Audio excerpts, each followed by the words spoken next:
Salam penggerak perubahan. Sudah kurang lebih 1 tahun kita bersama-sama mencoba untuk mengimplementasikan kurikulum Merdeka.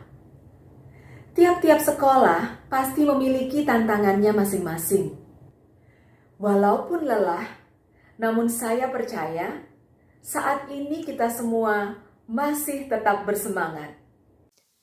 Pembelajaran yang berdiferensiasi merupakan bentuk nyata dari tujuan untuk kemerdekaan belajar anak. Karena dalam pembelajaran yang berdiferensiasi, kita melihat keragaman yang ada di kelas kita dan mengupayakan terselenggaranya pembelajaran yang dapat mengakomodir perbedaan tersebut. Saat kami mencoba untuk mengimplementasikan kurikulum Merdeka dalam bentuk pembelajaran yang berdiferensiasi, kami diperhadapkan pada situasi yang tidak mudah. Kami menghadapi berbagai kendala. Kendala pertama adalah kurangnya pemahaman dan adanya miskonsepsi mengenai pembelajaran berdiferensiasi di antara para guru. Kendala lain adalah guru kurang memperhatikan keragaman murid di kelas dan tidak semua guru melakukan asesmen awal terhadap siswa di kelasnya. Dari sisi orang tua, kami menghadapi kendala bahwa tidak semua orang tua memperhatikan kodrat anak dan kebutuhan untuk mengembangkan kodratnya. Kendala berikutnya adalah bagaimana cara merancang implementasi pembelajaran yang berdiferensiasi di sekolah yang dapat mengakomodir kebutuhan belajar siswa. Kami pun mulai melakukan diskusi dan kegiatan belajar bersama.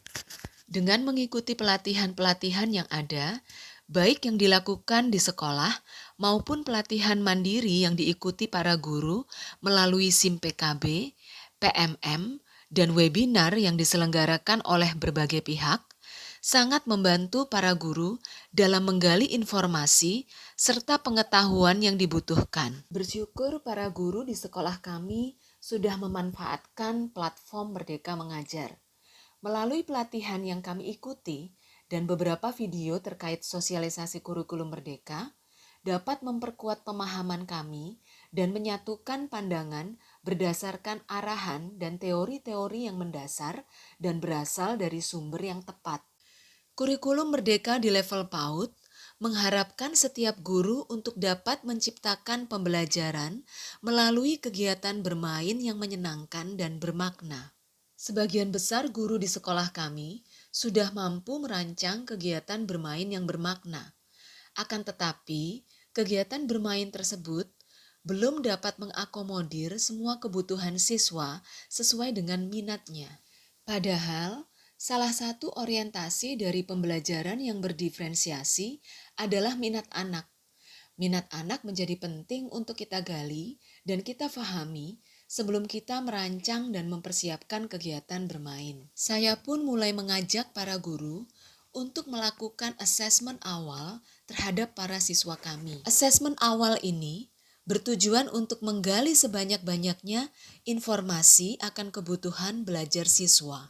Setelah kami menyatukan pemahaman kami akan konsep pembelajaran berdiferensiasi dan pentingnya asesmen awal dilakukan untuk mendukung perancangan pembelajaran yang berdiferensiasi, saya mulai memimpin para guru untuk membuat rancangan panduan asesmen yang sedianya akan kami gunakan. Kami juga menentukan sumber informasi yang dapat mendukung pengumpulan data penting terkait siswa, seperti orang tua siswa dan pendamping belajar siswa. Saat kami menggali informasi dari orang tua siswa, ternyata kami menghadapi kendala. Tidak semua orang tua secara terbuka memberikan informasi yang akurat dan lengkap. Masih ada orang tua yang enggan memberikan informasi terkait secara rinci. Mereka merasa ada hal yang tidak perlu diketahui orang lain, termasuk sekolah, terkait dengan perkembangan anak. Untuk itu, kami mengadakan diskusi dengan orang tua dan berusaha meyakinkan bahwa informasi yang kami dapatkan tidak akan kami salahgunakan. Tibalah saatnya bagi kami untuk memikirkan bagaimana cara kami mengeksekusi hasil asesmen awal menjadi implementasi pembelajaran berdiferensiasi yang dapat dilakukan pada kelas-kelas kami. Tentunya, kami menginginkan pembelajaran berdiferensiasi dapat dilaksanakan tanpa mengabaikan capaian pembelajaran yang harus dicapai pada level PAUD. Kegiatan belajar dengan menggunakan siklus belajar atau learning cycle menjadi pilihan kami. Kami merancang pembelajaran dalam bentuk kegiatan bermain dengan siklus belajar melalui pendekatan kegiatan bermain yang berdiferensiasi yang saling terkait dalam 1 minggu. Kami membuat siklus belajar dalam 5 fase. Fase yang pertama adalah get ready. Ini merupakan fase awal di mana anak akan dipersiapkan untuk mendalami topik yang akan dilaksanakan dalam 1 minggu.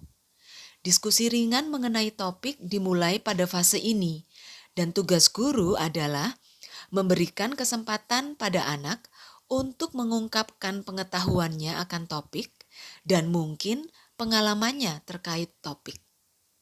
Yes, I know adalah fase berikutnya. Fase ini akan mengajak anak untuk menggali topik melalui kegiatan bermain peran atau permainan-permainan yang sesuai dengan topik. I am the explorer. Di fase ketiga ini, para siswa diajak untuk lebih mengeksplorasi topik yang dilakukan melalui kegiatan bermain dengan pendekatan sains dan literasi atau numerasi. Yes, I can do adalah fase berikutnya. Pada fase keempat ini, anak akan diajak untuk menghasilkan karya terkait dengan topik yang dapat dilakukan dengan pendekatan literasi, numerasi, matematika, dan seni budaya. Fase terakhir adalah let's do it. Dalam fase ini, siswa berkesempatan dan didorong untuk memanfaatkan pengetahuannya dalam kegiatan yang bermanfaat bagi orang lain dan masyarakat. Ini merupakan kegiatan berdampak. Melalui pendekatan literasi, numerasi, teknologi, teknik, dan program pelayanan masyarakat atau community service. Alasan kami memilih untuk merancang kegiatan bermain melalui siklus belajar dengan pendekatan kegiatan bermain yang berdiferensiasi adalah untuk memaksimalkan pencapaian setiap capaian pembelajaran yang sudah ditentukan. Karena tidak semua guru memiliki kejelian untuk menyusun strategi pencapaian tiap CP. Dengan adanya siklus belajar dengan pendekatan kegiatan bermain yang berdiferensiasi, memungkinkan penguatan untuk semua CP dapat dilakukan. Kami masih memperkuat lagi implementasi pembelajaran berdiferensiasi dengan siklus belajar dengan beberapa aktivitas penguatan, di antaranya apresiasi siswa.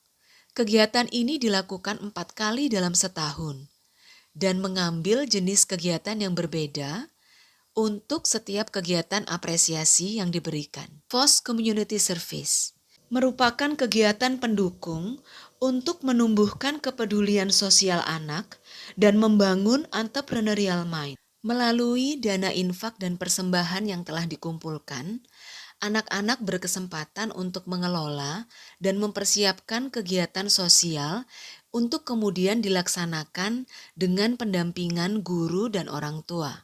Melihat para siswa menikmati proses belajarnya membuat kami makin bersemangat.